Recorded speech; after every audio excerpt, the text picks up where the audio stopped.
Hi everyone, welcome back to the 19th Century Transformation of Western Medicine. This is the beginning of Module 5, Module 5A.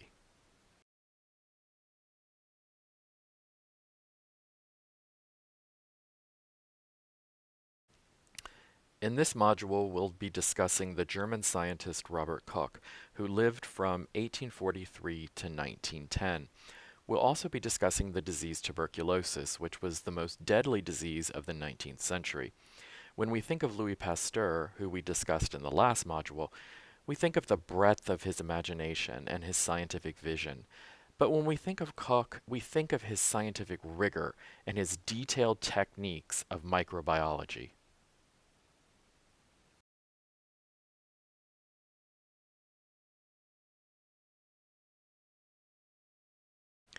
But what is particularly important about Koch is his methodology, which he embodied in what are called Koch's postulates. This was the methodology for determining that a suspected microbe is the causative agent of a particular disease. According to Koch, you could know this under four conditions. First, the pathogen must be present in all cases where the disease is present. Second, you must be able to isolate the pathogen from the diseased host and grow it in a pure culture. Third, the pathogen from the pure culture must cause the disease when injected into a healthy host. And fourth, the pathogen must be able to be re-isolated from the new host and shown to be the same as the original pathogen from step 1. These postulates are some of the most famous in medical science and were the model for establishing germs as pathogens for other diseases.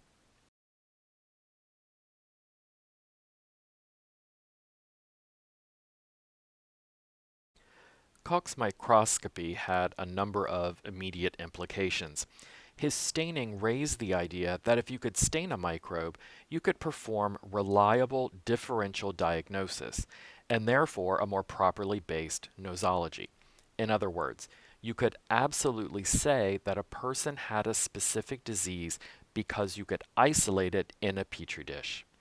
And you could then classify this disease as distinct, as different from any other disease. This led to a public health revolution and eventually to developments in therapeutics.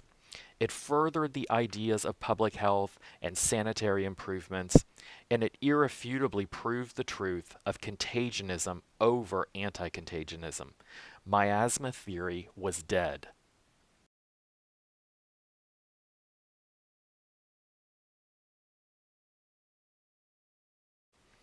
In 1882, Koch made a major discovery when he isolated the bacterium that causes tuberculosis, which was the most prevalent disease of the time. The paper that Koch presented in 1882 was one of the most dramatic and important moments in the history of medicine. Although tuberculosis was not feared in the same way that cholera was, it was unquestionably the greatest killer of the 19th century, and until 1882, it was shrouded in mystery. Suddenly, Koch revealed to the world that TB was not caused by miasma. TB was not caused by a weak constitution or inherited. TB was, in fact, a bacterium that you could identify in the spit of any infected individual. In 1883, Koch followed up this discovery with another discovery that was equally influential. He isolated the Vibrio cholera, the bacteria that causes cholera.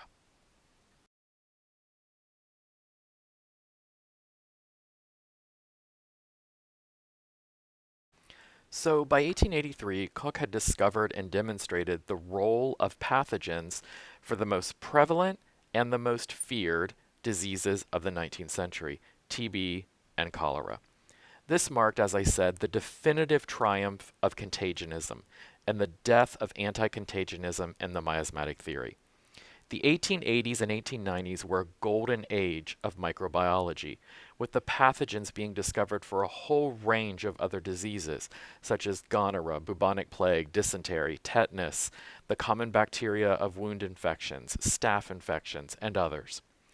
The paradox, of course, was that although science was learning to identify and to classify these pathogens, there were still few benefits for patients until well into the next century.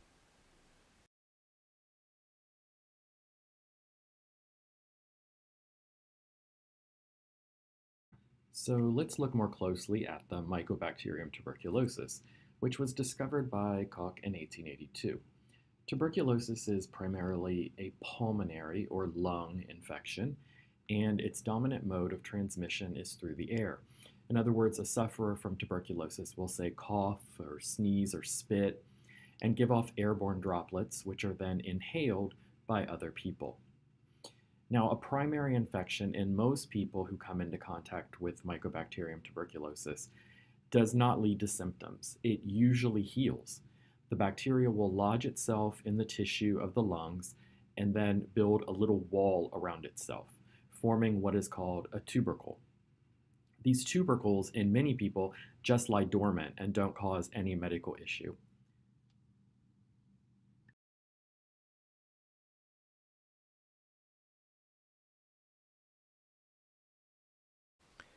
But in some people, the bacillus can produce disease within weeks of the primary infection. In these people, tubercles spread throughout the lungs, destroying healthy tissue and leaving cavities behind. Active infection usually occurs when people are overworked or malnourished, but not necessarily. Some people who lived a life of ease and comfort went straight into an active infection.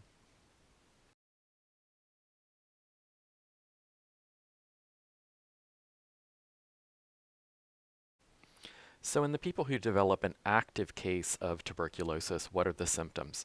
Well, it's extremely variable. One of the mysteries of medicine still to this day is the course of tuberculosis in the human body.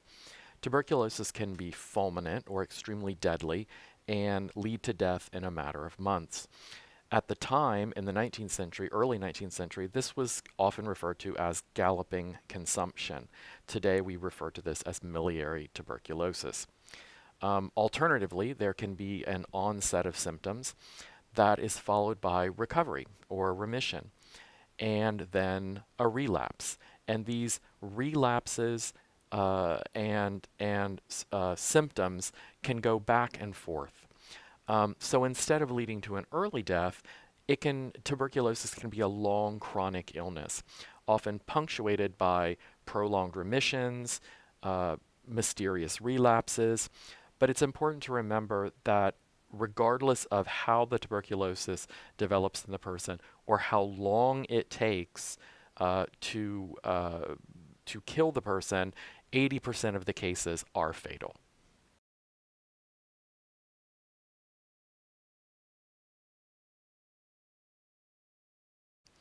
Although tuberculosis is a disease that's very heavily associated with the 19th century, tuberculosis is an ancient disease.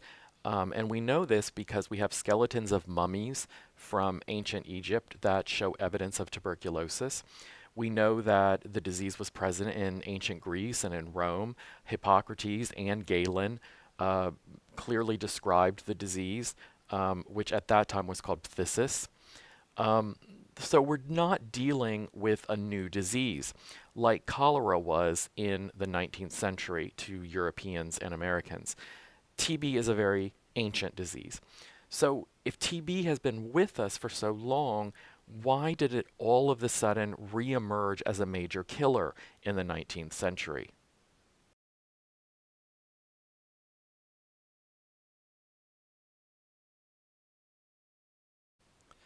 Very similar to cholera, TB grew directly out of the social and living conditions that resulted from the Industrial Revolution. We have to remember that people were leaving the farms, they were leaving their agrarian lifestyles to flood to the cities to work in sweatshops and factories that were overcrowded. So not only was the home overcrowded and poorly ventilated, the workrooms were overcrowded and poorly ventilated. Workers were paid very low wages and therefore ate a very poor diet that compromised their immune systems. Another thing that's important to remember is that heat at that time period was the form of heat was obtained from burning coal, which produces an enormous amount of soot. Um, TB is at its root a respiratory disease. So the amount of soot in the air combined with these unhygienic workshops, unhygienic home atmospheres, uh, with immunocompromised people who were overworked, underfed, greatly exacerbated the course of the epidemic.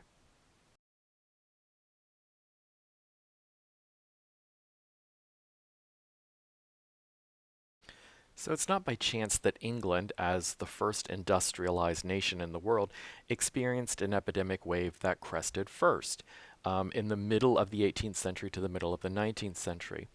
And then we see countries like France, US, and Germany, which industrialized at later dates, reach their tuberculosis crests also at later dates. The rates of tuberculosis increase dramatically as each nation experiences its rise of industrialization. Um, it's important to remember also that agrarian areas like southern Italy and Spain escaped the worst ravages of tuberculosis. So if we look at the geography of tuberculosis in Europe and the United States, there's a clear relationship between tuberculosis as a disease that is created by the Industrial Revolution or a result of the conditions created by the Industrial Revolution.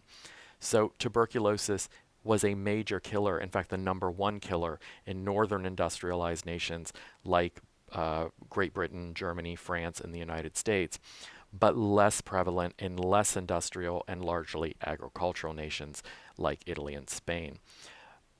Also within nations, tuberculosis was concentrated in cities and urban areas. So someone who lived in maybe the Midlands or Northern England on a farm would have had a much lower chance of getting tuberculosis than someone who lived in a large industrial area like Manchester or London. Similar situation in the United States, where if you lived out on a farm, you would have had a much lower chance of being exposed to or getting tuberculosis than if you lived someplace like New York or Boston or Philadelphia or any other area that had a large concentration of industrialization.